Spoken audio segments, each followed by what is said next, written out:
Good afternoon, everyone. Thank you, Ken, very much for inviting me to participate in this remarkable commemoration of the Coconut Grove fire.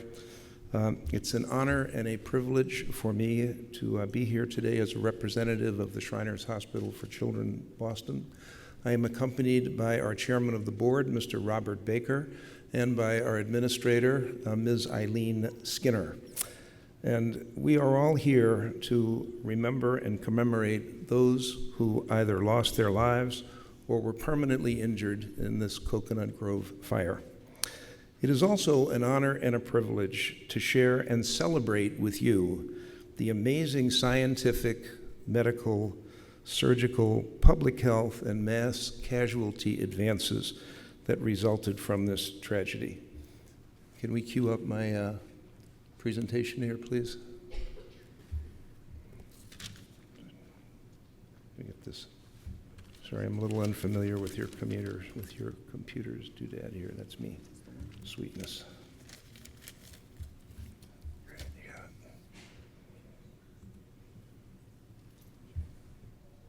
it. Okay, there we go. I'm working off of the.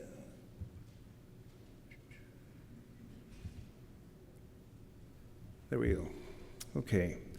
So one acknowledgement here. I would like to thank my two colleagues, Ken Marshall and also Dr. Thomas Davenport, who trained at the MGH and became an aficionado of the Coconut Grove fire.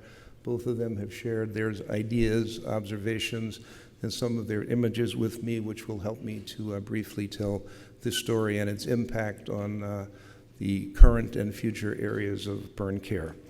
So we've all talked about the fact that this was the top nightclub in Boston, and this was the worst nightclub fire in United States history.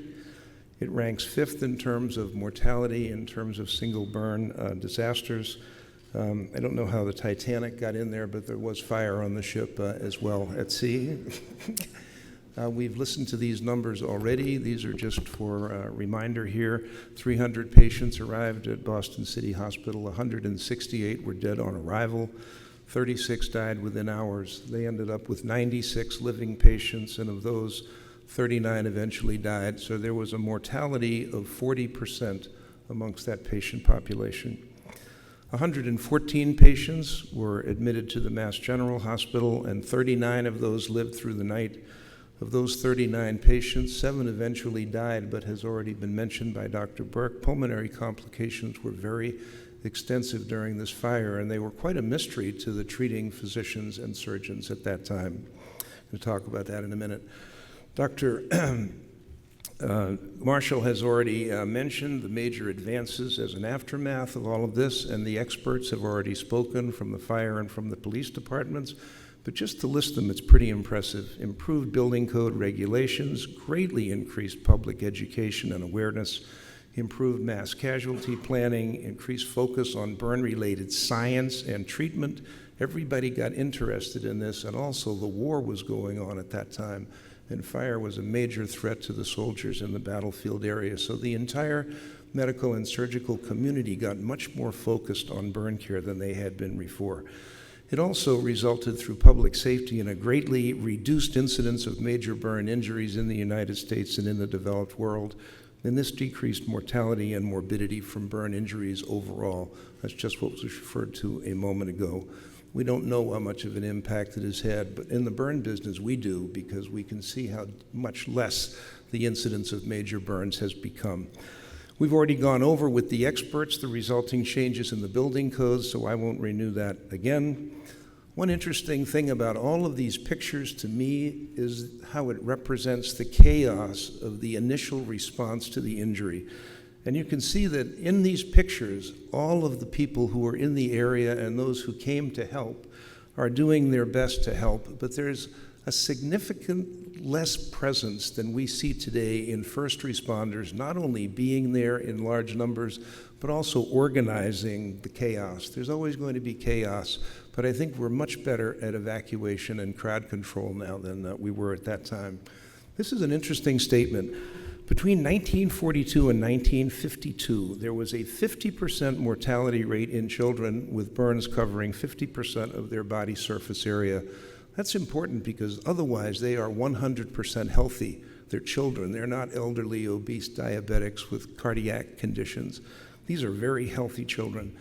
Now, at this time, burn care survival in children has improved so much that a greater than 95% body surface area burn can be survived 50% of the time.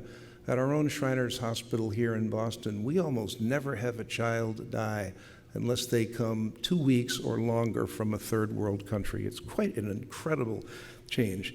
And so these are the 5 monumental changes that have taken place. Burns, increased understanding of the pathophysiology of smoke inhalation, the use of penicillin, the blood bank, and the use of plasma, and also the description of post-traumatic stress disorder. It's very interesting that Boston in 1942 was preparing for war. Pearl Harbor had just taken place. There were rumors of German U-boats that were outside of Boston Harbor. The Boston Navy Yard was a major war resource, and so the city was on alert. And just a month prior to the Coconut Grove fire, there actually was a major disaster drill in which all of the hospitals were mobilized and were thinking about this sort of stuff. And the plasma and other supplies were being stockpiled in Boston at that time. Looking at the burn progress, there are 3 major players that were at the Mass General Hospital. Charlie Lund, I think, from Boston City Hospital is a little underrepresented in the history. He made major contributions. But the thing that's amazing to me is we always see pictures of these doctors in the twilight of their career. They were incredibly young. Oliver Cope was 40, Brad Cannon was 35, and Dr. Francis Moore was 29 years old when they were doing all of these amazing things and then studying them. And partly that was because the National Research Council had asked people in hospitals to focus on burn care and understanding better ways to treat burns. So because of that, the dressing controversy that had raged for years about whether to use tannic acid as opposed to antibiotics topically and not pay as much attention to the wound was resolved. Pulmonary care led to us understanding acute respiratory distress syndrome, so-called ARDS, and it wasn't poison gas like World War I that was causing the problem. We understood, as was just explained clearly by Dr. Burke, the importance of adequate plasma fluid resuscitation. We had sort of an uncontrolled, controlled experiment with 2 different excellent hospitals using different resuscitation techniques. This was the first use of a blood bank and an early use of albumin. It was the first large-scale use of penicillin, although the levels of penicillin that were achieved were probably so low that they didn't have a significant impact, but it is an interesting historic point. And also, the psychiatrist listed below, Dr. Alexandra Adler, Stanley Cobb, and Eric Lindemann, first defined post-traumatic stress disorder. Interestingly enough, at the same time in 1942, the polio epidemic was raging. And as a result of that, the Shriners hospitals had been built to provide these places with iron lungs to take care of children. And then when the polio epidemic was ended by Salk and Sabin in the late 50s and early 60s, all of a sudden the Shriners had all these hospitals that were filled with orthopedic equipment and they didn't need the iron lungs. So at that time, in the 50s, the Shriners were looking for something else to do. And what they chose to do was to focus on pediatric burns, which Oliver Cope pointed out to them was a vastly underserved and poorly understood area of healthcare. And so they decided in the 1950s to set up a Shriners Burns Institute. And this is a picture of the meeting of the first board in 1964 here in Boston.